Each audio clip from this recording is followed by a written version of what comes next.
But starting off, it's 12 games. That's it in an 82 game campaign. But this is objectively for the Wolves specifically kind of been a rough stretch of basketball for as much team talent that they possess. And he's not used to. We might see a dip in Ant's production because he's not used to doing though that many shots in one game. They're going to clog the paint for him. So I wasn't sure how it's all going to mesh.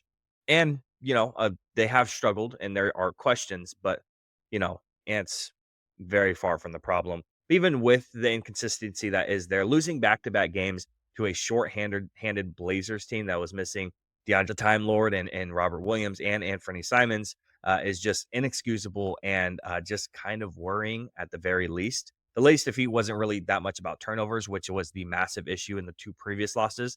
This one was more of a total night off from long range, which, just talked about Ant shooting the three ball. And that's okay. You're going to have a night off. Again, Celtics fan here, watching them shoot as many threes as they have the past couple of seasons. You have off nights. And that's what the Wolves have done just this last game. They just had an off night. When you shoot that many threes, you're committed to it. You got to keep throwing them up at the end of the day. But that's not really the worrying part. The more concerningly part overall is they were beat on the glass and they were bullied by a rookie center, Donovan Clingan, 17 points, 12 rebounds, 8 blocks for the second night in a row. And this team didn't really show any of the defensive intensity that was the hallmark of last year's team in this game. So kind of worrying about what we're seeing from the Timberwolves again, back-to-back losses to the Trailblazers. I would say pump the brakes on, pushing the panic button for sure. Ultimately, as rough as these couple games have been, you're still 13th in offensive rating. You're 9th in defensive rating. You're 11th in net rating this season. You're talented. You just need to address a couple of things, a couple of issues that you're going to have going forward. Again, the night off shooting is going to happen, but address a couple of the small things. At the end of the day, this is not Ant's fault. And Drew, I'm going to pass it to you because what are we thinking right now with the season 12 games in that Anthony Edwards is having? I mean, he went 0 for 9 from the 3-point line the other day Yeah. against Portland, and he's Yep. still shooting 42% or something stupid like that. So, I mean, that 42.3%. What the fuck? that just goes to this team though is they're bottom 10 in assists. They're they're turning the ball over too much. They're Yeah. not getting any block shots. They're not getting any Yep. steals. Their rebounding is not great.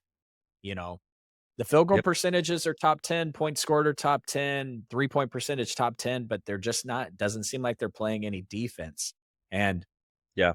I know I've said this once or twice already. I think it's a little too early for the advanced stats. You know what I'm saying? Like, Right. but when you look at their net rating, it's kind of like there's certain teams out there that it tells the truth, like Denver might be better than we expected them to be this year, despite Oh, losing a Jokic has couple of key been players. fucking Yeah. insane. And real quick, They're shout calling out shout out to God damn, what's the head coach name? Mike Malone, yeah, right? my guy. Hey, dude, shout out to him because that motherfucker has you been using Russell Westbrook like crazy, using him as like an off-ball screener for Jokic and the rolling out, dude. And Jokic has been playing outside his mind. So shout out, we like to see Russell actually play well. Yeah, do you see what they're calling Jokic's season? Because he's averaging a triple-double. Have you seen what they've called it? A triple dozen. Because he's averaging 30, 12, and 12. So not just a triple-double, it's a triple dozen. It just like that's stupid, man. Yep. And Yeah. their net rating is really, really good. And then on the flip side, the Pacers, their net rating is terrible because as we talked about a couple weeks ago, did they unlock the key to beating the Celtics? No, because they can't play shit for defense. And Oh, right. and we made a lot of excuses for Tyrese last year because we thought he was playing hurt to try to get to the all NBA minimum. I don't know what his excuse to start the season is because he doesn't look good. Yeah, All this to definitely. say, for me, it's a little too early to hit the panic button for the Timberwolves. Yeah. You made a big trade, and I think a lot of Timberwolves fans were like, "What are we doing here?" Because we just had a really great season. I like the addition of Dante.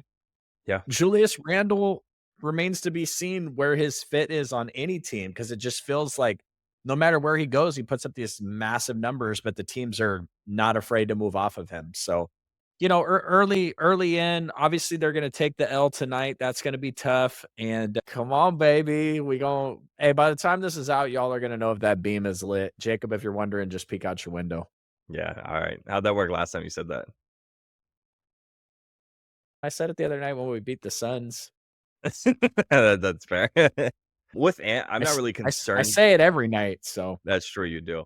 With Ant, I'm not really concerned about the team when you have Anthony Edwards on the court. 27.8 points per game, 5.2 rebounds per game, 3 point assists, 1.2 steals per game. I'm dyslexic.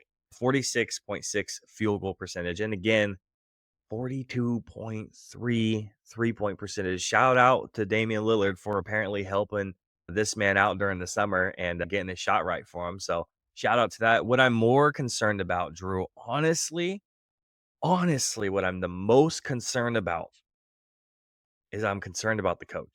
I don't think Chris Finch is that good of a head coach. Honestly, I think with the Mavericks, it exposed him as a head coach. you That think they need like series right Darvin there. Ham or something? I think they should hire Darvin Ham and Doc Rivers and throw them over there. I think that'd be pretty awesome right there.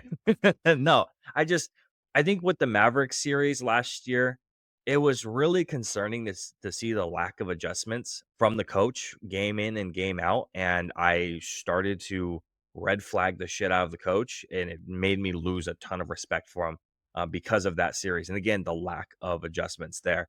So, uh, I got questions about this team, and a lot of it has to do with what are the adjustments that this team is going to make moving forward in this season, and can the coach make those, and can he implement them? That's my question right now for this Timberwolves team. I think they need Luke Walton.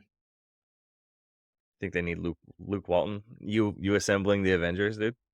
Luke Walton, Yep. Darvin Ham, Doc Rivers. Who else Frank do we got Vogel. thrown? Frank Vogel. Yeah, there we go. Absolutely. All right, you ready to move off this Wolves team? No, I think they gotta figure it out. Obviously, they're on a 3-game losing streak. They got Sacramento tonight, they got Phoenix this weekend, then they get a couple days off, but then they gotta go to Toronto, then they gotta go to Boston, and then they got, Tough. Houston, and then they play Sacramento and the Clippers at the end of November.